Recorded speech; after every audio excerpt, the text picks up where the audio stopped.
Hello, dear friends, my lovely audience. Welcome to the East West Show. Jack Chow on the East West Show with GNE TV. For many, many years, consistently, we pay attention to California water. Because California, we know, is a beautiful state, however, it's a dry state. And just it depends how dry we're talking about. Sometimes we're dry, sometimes we're drier, sometimes we're devastatingly dry. So to get to the point, I always bring the crying baby to the mother. And in terms of water, the mother be my friends, Mr. Tony Zampiello, Regional Director of California Water Quality, Water Master, and also Mr. Ken Manning, Director of California Water Quality. To both of you, welcome to the show. Thanks for having us. Thank you, Jack. Very good. And lots of people, lots of my friends know you. It was recently I received about two or three emails talking about, say, hey, it's been a while you're not talking about California water. That really reminded me it's about time to talk about it since we last talked about half a year already. Yeah. So seriously, you guys welcome back to the show. Well, good, and your topic is timely because there are a lot of things happening right now. Oh, exactly. All right, great. Okay, who will start first? How the overall picture is looking at this very moment? Well, why don't we first talk about the basin and talk about what's happening here locally, and then we can expand up to what's happening at the statewide level and some of the other things that have been happening legislatively. Okay. Tony's got all the numbers on, because I think that really kind of, for the San Gabriel Valley, this is very poignant because we're at a very dire situation right now, and it's getting worse. So, Tony, why don't you talk a little bit about what's going on? We've talked a lot on the show about what we call the key well in the basin, the groundwater basin here. And even though last year we had slightly above average rainfall, we didn't get the kind of runoff that we had hoped for. Back in 2016, we hit a historic low in the basin of 172 feet above sea level, and that's how we measure it. So we measure it above sea level, and then so the number that we're at right now is only a foot higher than that. So we're only a foot above the historic low. And one of the things that's very concerning is over the last 2 years, and we've been doing this show, I think, probably 2.5 or 3 years now. Yeah. We've seen a 13% increase in water back on demand water usage in the basin. And so what that equates to is a few more feet that we've lost from the basin. So we're very concerned. We have done some things to try and stave off this historic low. When it's very tough, the message that we need to send, because there is the state message, then there's another supply. We've talked about the Colorado River, and then we've talked about what really impacts the local basin. And the local basin really relies, and has for many years, on the local rain, and most people know we haven't gotten I remember since we last talked, that was about half a year ago, that was shortly after we had a wet winter. We were little optimistic about our water because we have a few feet higher. But now, we'll see, the number is devastating. As you told us, only 1 foot above that level. What has caused the situation? Is it because we did not have a drop of rain for the half year, or is it because any change of the usage or whatsoever? I think a lot can be attributed the loss that we've seen over the last couple of years. Obviously, it's been dry, but people have backed off the idea of having to conserve. I think they hear that there's flooding in Northern California, mudslides or other things. And that system works differently than the groundwater system. Those reservoirs can fluctuate very fast. They're surface reservoirs. If they get a high amount of water that moves in, then they can fill up very fast. And the groundwater basin has to feed. We compete with the local watershed as far as the water that just gets soaked up by the mountains. The fact that the mountains burned a few years ago, so it's called watershed for a reason, and all of those things kind of help us better manage when they're at their optimum So I it's kind of see, I been see. a, So the bottom line is that Northern California's water situation is much different than Southern California. And the San Gabriel Valley is pretty close to the same as what's going on in a lot of other basins in Southern California. Our levels continue to go down. The state took their foot off the gas pedal as it relates to conservation. They've eased off of that gas pedal, and now people are starting to go back to using water the way they used to. And because of that, our groundwater levels are going down a little faster than they were a few years ago. And we're getting now, as Tony pointed out, we're getting to the point where we're almost at our all-time low, and they're going down, what, about 6-8 tenths a week? yeah.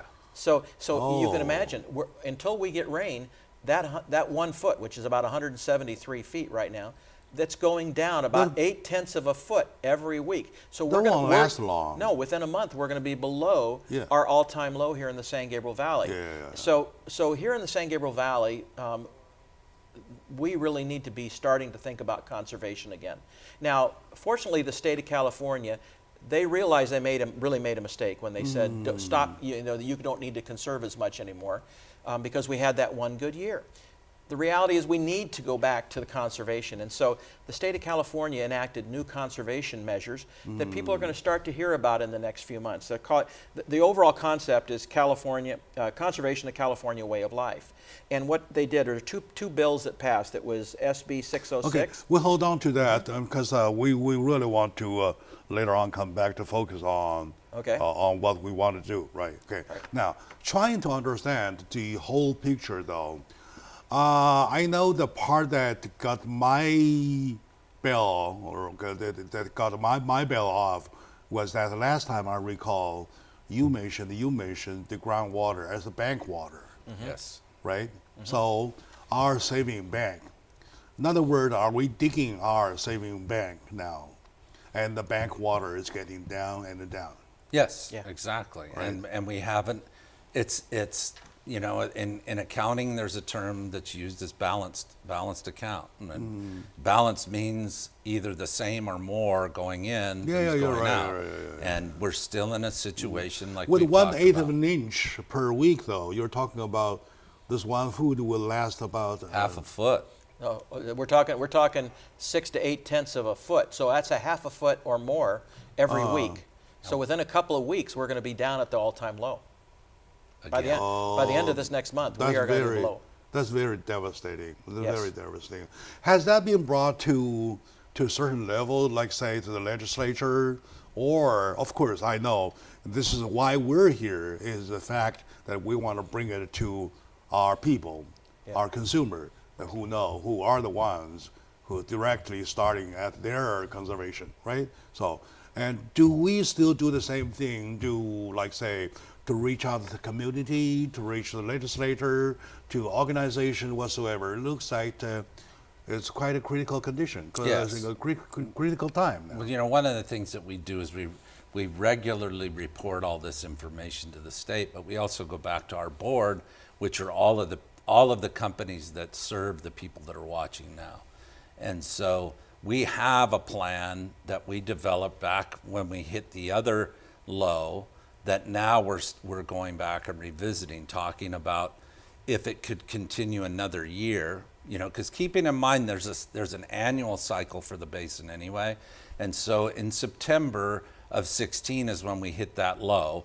And in September or so of this year, unless it continues to be 100 degrees all the way through to Christmas. Oh yeah, exactly. The demand will drop off just as a natural cycle of it cooling off. It doesn't go to zero, but it certainly, people don't feel the need to water as much. Or I anything don't else. know much about the data on the scientific side of the field, right? The whole scientific side of it. So for the past few weeks, we had the record-breaking heat, 118, 119. There's one time.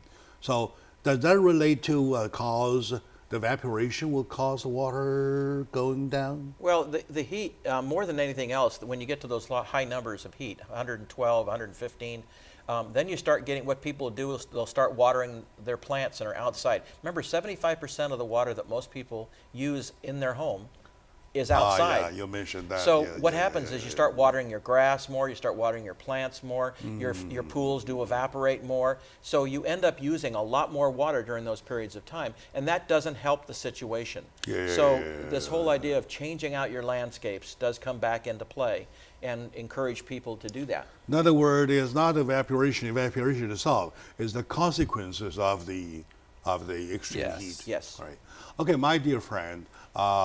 Today, once again, in talking about the situation of California, title "How California is Doing on Water," I'm joined by two great friends of mine who I rely upon a lot every time I need to dig the information about water out. They are Mr. Tony Zampiello, Water Master of California, and also Mr. Ken Manning, Water Quality of California. Let's take a little break. When we come back, we'll find out within this. I know that you're talking about a cycle of 10 years, every 10 years, out of 10 years, 7 or 8 bad years, and something. We'll get to that point to see eventually what we want to end up doing, with or without the wet winter like last year, right? Stay with us. We'll be right back, please.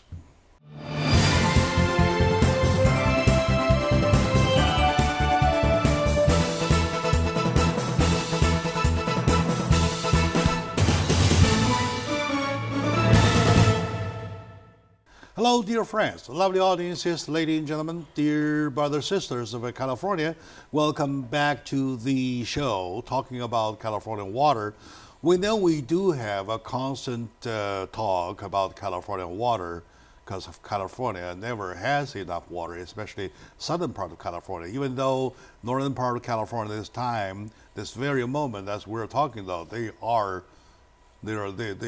might be getting drowned, they might get flood whatsoever. Southern California, as always, we are the dry land, we are the dry people, right? So to get to the point though, just how dry we are, like I said, I learned from them a lot during the past year, 2 or 3 or even 4 years. We constantly had the honor of have them visiting this little studio, Mr. Zampiello, California Water Master, Regional Director, and also Mr. Ken Manning, California Water Quality. They both are the mothers of crying baby now, right? Now, the baby is crying, we know. I understand, I told you I learned from you guys during the past years that we are on a somewhere of 10-year cycle, 7 or 8 years out of which we get the bad years, or a year or 2 out of which we get the quote-unquote good years, such as the winter of 17, 16 and 17, the turn, right? Like that kind. So now we are back. Are we at the tail of the good year, or are we back in the bad years? Well, if you could tell us that, Jack, we'd hire you right now. Oh, yeah? The bottom line good. is nobody knows. We don't know. I mean, there's people who predict. We go to JPL, to their scientists and others who try to predict what the weather patterns are going to be. But what we're using, when we say that there's going to be out of 10 years, we're only going to get 3 rain years out of 10, that's a long-term average. That could be 2 years out of this 10 and 4 the next. You just never know. We have to look backwards in order to project forwards in what's going to happen, because we just don't know. So we don't know whether this year is going to be a good year or it's going to be a bad year. We have to assume from our positions that it's going to be a bad year. That's the only position we can take. We cannot get optimistic about having lots of rain this next year, or we're not going to be doing our jobs properly. So we're looking at this next year as being a dry year, and we already heard in the first segment about the fact that we are getting down dangerously low in the basin. We know we're coming into the rainy part of the season in the next couple of months. We're just hopeful that we get some rain. The other thing that Tony talked about is that our foothills themselves in the past have been soaking up a lot of the water and not allowing the water to make its way down into the groundwater basin. And that's kind of a double hit for us. The land there is dry enough. Yes, the mountains have been so dry, and because of the fires, the water has not been making its way down into the behind the dams up in the watershed or down into the basin. And so we kind of get hit with 2 things: low water, low rain, and low runoff. So we're hopeful that we have a good year, but we have to plan for the worst. So far, we look back into the past month, though, we know the summer is gone, right? It's almost gone though. And to look the mostly immediate ahead of time, ahead of the coming season though. So do we know at least some kind of little pattern about what kind of month we are looking ahead? September, November, even in October, you even know, November? for the water business, traditionally, September is considered still demand-wise a high demand month, a dry month, and then the actual water year that the county measures precipitation and runoff and everything by starts October 1st. And then really the rainy season begins somewhere around the middle of November to the end of April is when so those are the months that we look at very closely. You know, in very odd years, we've had really wet Marches where we've been way behind. But what we want to be doing, and hopefully the next time we meet, we can give you some good news, is by January, we need to be tracking really for us to get any good out of it above average of where we are. Now, if you track what happened last year and the years before, even in the wet years, we kind of, sometimes we'll come out with a one big storm that says, oh, gee, this is great. We could, you know, but then it kind of fizzles out. Back to the point, at the same time last year, I remember we had a talk about it because we had a nice summary about the wet winter. That was early 2018, talking about 17 with a wet winter, though, right? To get to that point, though, how much are we in a deficit? Well, if you look at last year, it was only 113% of normal. And then when you look at what the average has done when you throw in those 6 or 7 really dry years, even 113% of normal wasn't very good. And that was, I think that was about 22, 23 inches. Our long-term average is somewhere around 18 inches of rain on the valley floor. But really, for us to gain, we need to look at the high 20s, 28, 29 inches. And then also where that water falls, that rain falls. We've talked about our ability to store much more up in the Azusa Canyon behind those dams. So what has been the historical pattern is that you'll have precipitation come in and then it kind of jams up against the mountains. And that's, But you were saying the mountain is dry also, Yes, right? very dry. The mountain is dry. Right, They but suck I up the mean- water too, themselves. yes. Yes. They need water. So overall situation, how much are we below the point that say, hey, we're okay, or something like that? We I can would find guess. relief. I would guess it's going to take us at least 2 years with 150 to 200% of normal, in order for us to catch up, to get back to where we need to be. Now I get the point. You were talking about even last year we were about 13%. Yeah. So let alone to give a final alas. No, right? No. Right. Now, Now away from that. You know, Ken mentioned earlier that there's different hydrology in the different parts of the state. One of the things we were able to do last year was to move some water from Northern California down into the basin to help, or our water levels would be even lower. But part of the requirement there is that that water has to be bought and paid for under contract to move it down, whereas the rain and the precipitation, we cooperate with the county to spread that locally, and what everybody pays through their income tax, or excuse me, their property tax to the flood control district is what allows that to be spread. Much different cost factor. We're talking almost free, as opposed to very, very expensive to bring water in. And in the foreseen years, there isn't a chance of increase of the desalination.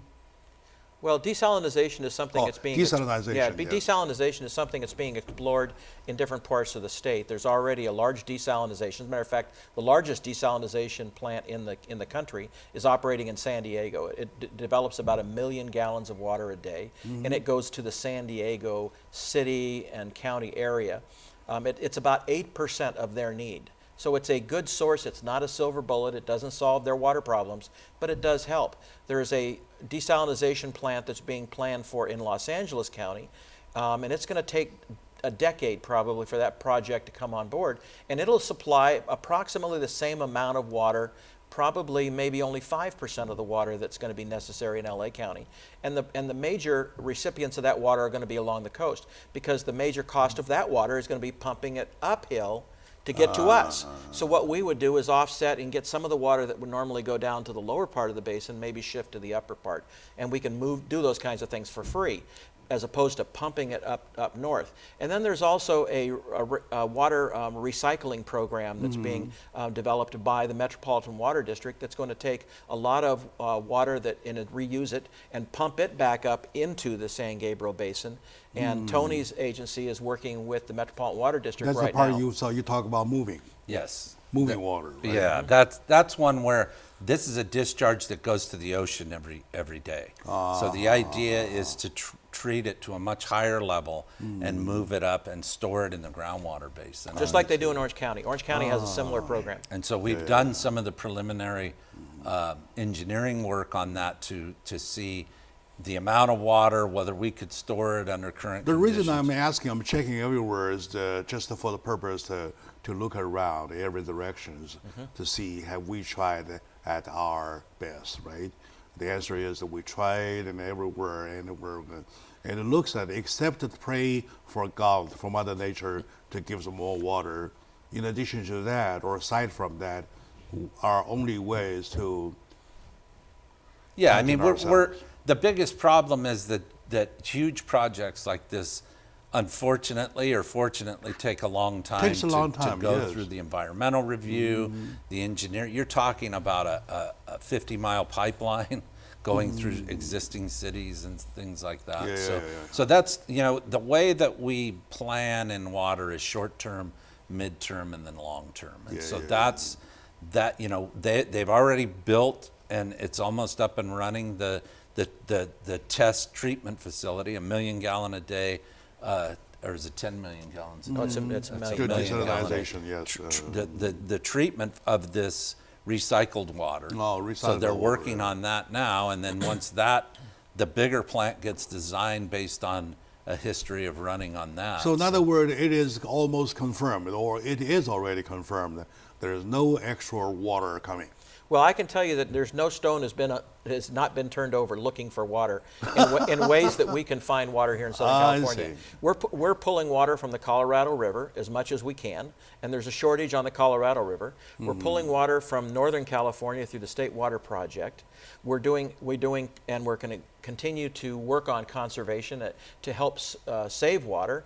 Then you've got desalination being developed down at the coast, and then you've got recycled water that's being developed as well. So those are the main elements within the portfolio of things that are being looked at for Southern California in order to be able to get more water. And of course, we're always fighting over water from both Colorado and Northern California, because you've got these issues up in the Delta and how much water is necessary for the life, the fish and the wildlife up in the Delta. So we're trying to get as much water as possible. You've heard the discussions about the twin tunnels that the governor is pushing, and we're very supportive of here in the San Gabriel Valley, to move water around the Delta using 2 large tunnels that are going to be paid for by the Metropolitan Water District, not to get more water into Southern California, but to make it more reliable, because as we're seeing right now, there's no water available at all. Okay. So this is going to be a more reliable source. That makes lots of sense, my dear audience, my lovely audience, is we really care about California water, because water, that's our basic line. One of the basic elements of the 3, like water, air, and what is the, well, Fire? Sunshine. All right, anyway, I'm just confused. All right, let's take a short moment now. We'll come back to continue, please.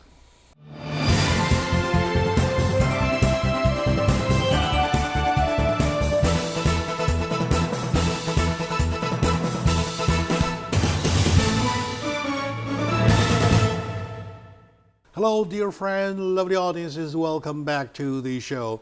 My dear brothers, sisters of California, we're fellow citizens of California. We worry the most because we're the one. Especially if you happen to be in Southern California, though. You're the one, not anybody else. We're talking about our water. We have limited resource of water, which is always the case. And we have a weather cycle that's not moving around to our favor. So that's second. And thirdly, we look around everywhere for any extra resource of water.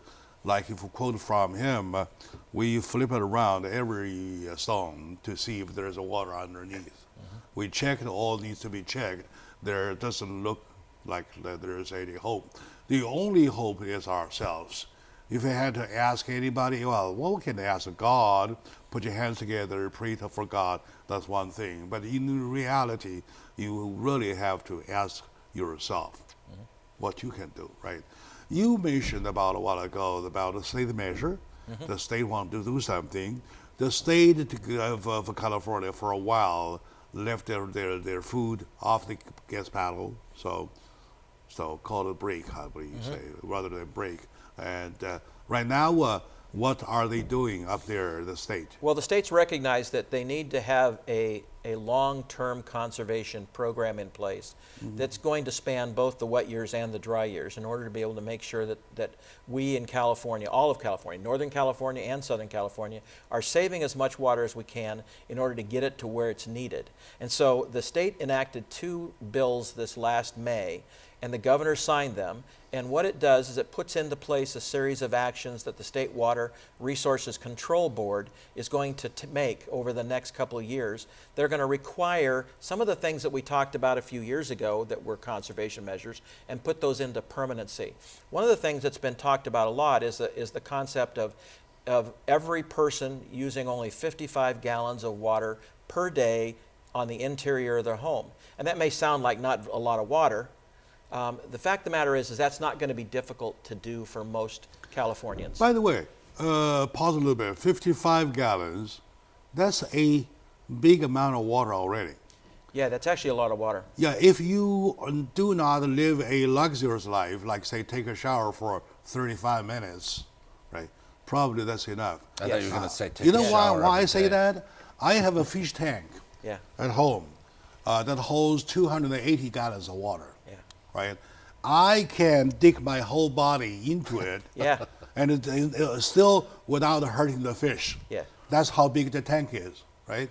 I'm assuming if we talk about 55 gallons, almost 1/5 of that water, though, that's enough. Yeah, what you're finding is that if you look at what most people in their homes use on a day, it's somewhere between 35 and 50 gallons per day. But there are those who use a lot more. So what the state is saying is that we're going to start at 55 gallons per day, and that's going to go until, and it'll go into place in the year 2020. And then it's going to be ratcheted down over time. So in 2023 or 2025, it goes down to 50. So there are going to be some numbers, and you're going to start hearing more about that. But what it means is the state is going to have a long-term plan. It won't be just during a drought. It's going to stretch for a period of time. And that's the kind of pressure that we are needing to have so that people don't back off of conservation when you get one good rain year. They need to know that that's not going to be the way we need to operate on a year-to-year basis. They need to think about changing out their lawns and for more California-friendly planting and those kinds of things so that long-term they're using less water. Yeah, that makes a huge point. But one thing I want to make sure, I still want to check with you on behalf of my audience, though.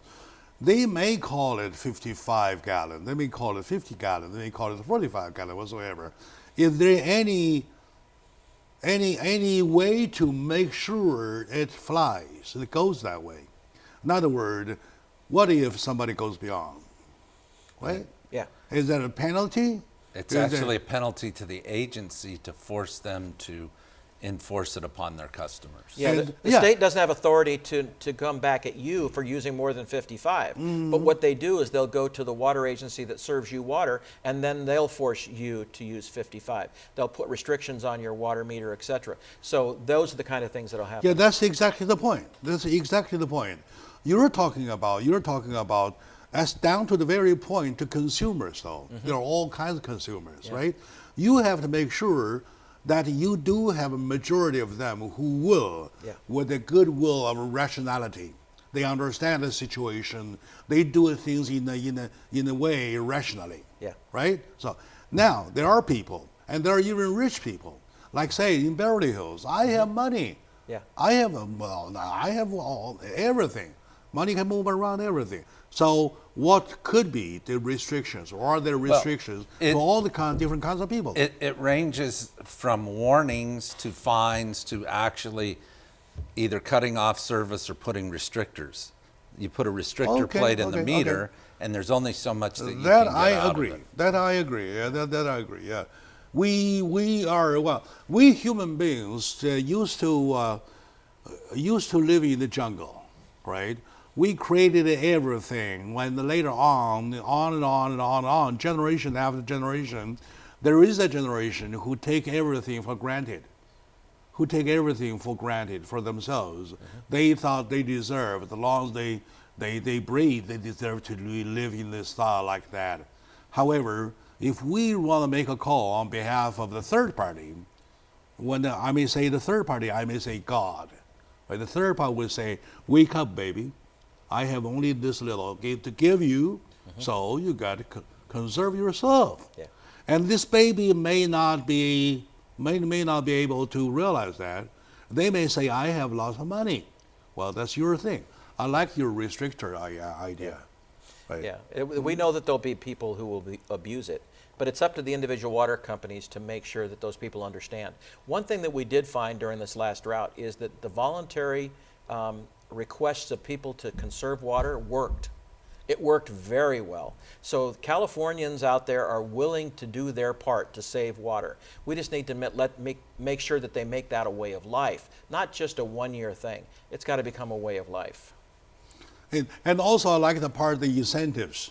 Yeah. You talk about lots of incentives, right? Yes. On one hand, you have the punishment, you have restrictions, or even restrictors to work for. On the other, you have the incentives. Okay, go this way, right? And then the media kick in, such as myself, say, I call on my folks to do the thing I do, something like that. At least when you brush teeth, you don't have to keep the water running. Yeah. Right? The thing is also is that the consumers need to know they can call their water retail agency, whoever they get their bill from, and talk to them about ways that they can conserve more water. And most of those companies, if not all of them, have representatives that'll come out to their house, they'll talk to them about the way they use water, they'll give them suggestions, they'll show them techniques that they can use, and they'll even give them devices that will help them save water. Sprinkler timers. They'll give them hose bib restrictors. They'll give them showers for shower heads. There's a lot of things that they'll do to help them save water. But use that resource out there. As a consumer, they should be using that resource as much as they can. That's very good. That's very good. So putting all the efforts together, I believe my audiences will accept. They will follow. I would say about 99% of them are good audience. They good people. They only, might be some kind of a misconceptual stuff. They thought, oh yeah, we're okay, right? We're wet now. Finally, we're wet, right? Yeah. So they might let go, let loose the control. Yeah. Like you said, left the foot on the pedal, right? Right. So that will work together. So, is there any measures that the state legislatures they are talking about? Well, they have to also make laws like those. Yeah. So what they've done is they've made the restrictions, but it's not just on residential. It's also on industrial, commercial, and agriculture. And so there are goals that have been set in here for agriculture and industry and commercial in order to be able to try and save water across all parts of California's economy so that we can spread that around. The other thing that we need to try and do, and unfortunately there's not as much emphasis on this, is we need to figure out how much water does the environment need and make sure that they get that water. But try and make sure that we get as much water as we can back to human consumption and for beneficial use in that way. That's exactly I prepare myself to argue about. If you would recall, even our interview day one, I mentioned about that fact, how much do we need as human beings in the competition to survive as versus our other species, right? My dear friends, I believe you have a take too. You deserve to have a take. Write your take to me This time, write to jack@edimedia.com. Jack@edimedia.com. Media Inc. I'm sorry. Jack@edimediainc.com, and I'll get back to you. And probably, if you really make a point, and we can talk about your concept, your idea. We can even invite you come here as our guest. Sure. We all together talk about it because it needs a team to work it out, right? Okay. All right, my dear friends, let's take a short moment now. When we come back, we pick up another issue. We talk about human being, us as consumer versus Mother Nature, and all together in between us and the Mother Nature, we have a environmental control to talk about. So where everybody stands, we need to find out. Stay with us.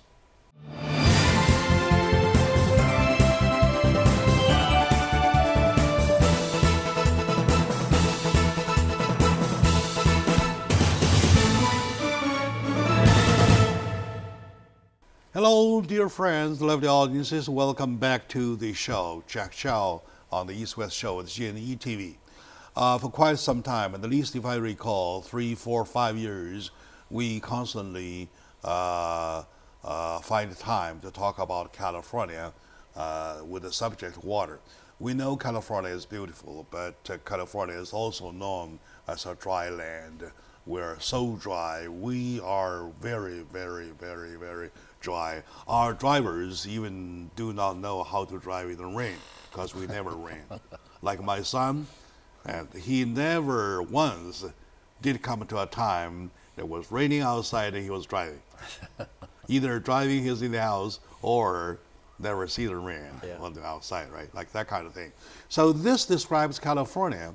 Being the character of California, though, like I said at the end of the last segment, though, it is always the allocation of limited water between human being, the consumer, Mother Nature, which is the amount the Mother Nature she can provide us, and of course there's other species between the environment. So how do we and how do you and how do people at the upper levels, where everybody is standing at each level, that complicates the whole matter? Well, let's go back to the at an earlier show we did. I kind of did a pie chart, and if you took every drop of water that falls in California, and that's one big circle, 50% or half of the water that falls in California goes to the environment. So all of that water either goes to fish, or it goes to plant life, or it goes into watersheds and soaks in the ground, but it goes to the environment. If you take the other 50% that goes to human consumption or to human use, beneficial use Human to us, activities. Yeah, human activities, 50% of that water goes to agriculture. So of the water that we're talking about for us to use, it's only less than 25% of all the water that falls into California is actually made available. 25 of the 100. Less than 25%, yes, of that water is made available to us to be used in California for consumption or on our lawns, or comes through your water meters and see. So let me try to understand the whole pie again. 100% being the pizza, whole pie, 50% goes to environmental control, Right. and 50 of the 50, which is 25%, goes to agriculture. Yeah, and sometimes many years more than that even. Does that include the industry? No, that's just agriculture. Just agriculture. If you throw industry and commercial on that, you're up to about 22%. No. You're talking about altogether human consumption and the industry, commercial industry whatsoever, together share the 25%? Yeah. Aha. Yeah, we don't need a lot of water. No. Okay, now, within the 25%, what is the cut between okay, let's make it 25%, 100. Okay. Let's look at another pie, smaller pie. Okay. What's the percentage of each? Well, I'm not 100% sure of that. I don't have those numbers right in front of me, but a large amount of water does go to industry and commercial use, and then there's a large amount of water that goes to you and to your home. And as I said, 75% of the water that goes to your home goes for use outside your home. So if you've got a typical residential home, your 75% of the water you use is going to your lawn and shrubbery. Say it again, to stuff the like that. 25, back to the 25? Back to the 25%. A large portion of that is used by commercial industrial. Maybe as much as 7% of that 25% is used. No, let's make it 100. Okay, so No, you're wow. so you're talking about 33% of it's going to go to industrial commercial use. So about now 66% or 2/3 is going to go to residential and to your homes. And of that, 75% of that goes into your lawn. So we're talking a very small percentage of every drop of water that falls in this state actually goes into your home for consumption. And if you talk about even the amount of water that goes into your home that you actually drink, it's a very, very small amount. Yeah. Because most of your water in your house goes into bathing or washing clothes or toilets. Those are the kind of places where you use most of your water. You drink very little. I have a bottle that holds 800 milliliters. And I drink 3-4 times of it each day. Yeah. That's not a huge amount of water. No. I believe I'm a heavy drinker already. Yeah. Right. So drinking is not that big. So with this understanding, though, the bigger negotiation is between these two parties, right? Between the environment and agriculture, Yeah. you mean? Okay. Yeah. Now, agriculture, suppose, is something that we don't want to touch so far before we see a clearer picture, right? And we're talking about the fact I'm checking as a bystander, I'm checking on behalf of my audiences. Do we really need to offer or to sacrifice that much to the environment? Well, I mean, it Is sounds that a well, it's- Republican or Democratic concept? It shouldn't be a political concept. All right. But where the discussion gets very complicated, it's like any discussion where there is a wide spectrum of stakeholders. So when you talk about water to the environment, there's also a portion of those folks that say that everybody deserves a certain amount of recreation. And so operation of rivers and lakes for recreation versus water conservation are not necessarily always on the same page. So then that's a sub-argument of people that vote in the state.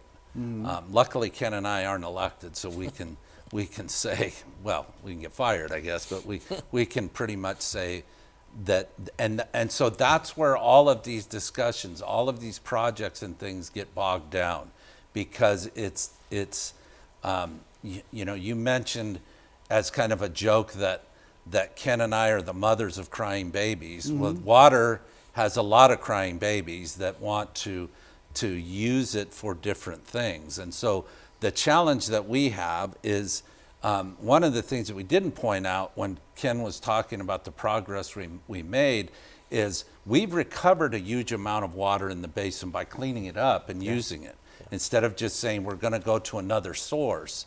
And so we have the quality issues that we need to deal with when we deliver to folks. We need quality issues, temperature issues, other things to keep fish and wildlife alive. So the question is really not whether any of these things are more or less important, but what we seem to be going away from in a lot of the discussions is what makes sense that everybody can deal with. I understand. I understand your position, and thank you for that explanation or statement.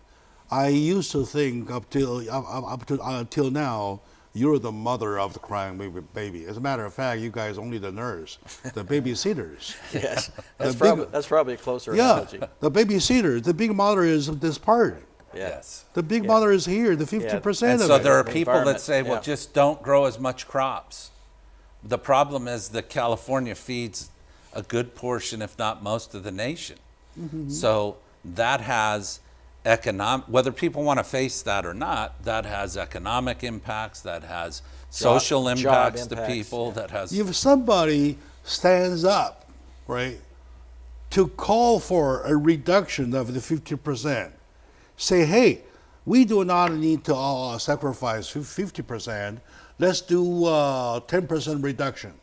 Let's sacrifice 45. Let's get 5% back. That 5% would be a chunk of water. It's a large chunk of water. Large chunk of water to the whole thing, even 5%. Yeah, and that's the Do you whole think- and that's the whole concept behind the twin tunnels, is similar to what you're talking about. The idea is to pull the water off of the Sacramento River above the delta, and then move that water around the delta to create more reliability. Because what we're trying to do is actually during those years when we have large rainfalls in Northern California, even if they don't fall in Southern California. Yeah. In Northern California, we get large rainfalls at times. You can pull that water and actually get more water around the delta during that period of time using those twin tunnels instead of letting it go out to San Francisco Bay where it's being used for the environment.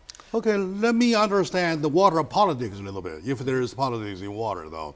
If I do make the 5% call, I mean the 10% reduction call, right, which is 5% to the whole 100, so am I, do I sound a Democratic or a Republican? No, you're a little more conservative Republican if you're saying that. What you're seeing is in the Central Valley, you're seeing a lot of this argument being made because the people who are being sacrificed first is agriculture. And agriculture is being forced to take less and less water in the Central Valley. So if you drive up Highway 5 now in California, you'll still see the signs that say that refer to the fact that if you don't have water, you don't have crops. And they're tugging at the California voters to try and get them to convince them that a priority is food is a much higher priority and or your water to your house than it is to the environment. The reality is that they all count. And I don't know what the magic number is, and I'm not the one who has to make that call. But somewhere along the line, we're going to have to continue to deal with that. What I'm sure of is there's no one fixed number.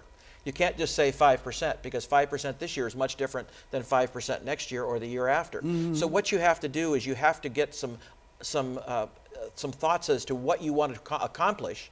And then year by year make the decision as to how much water is available for the environment and how much water is available for agriculture, et cetera. And everybody's going to have to live within those limits. And also, things are exchangeable on the exchange table. Yes. Now that Southern California is doing super great with the carbon dioxide control, right?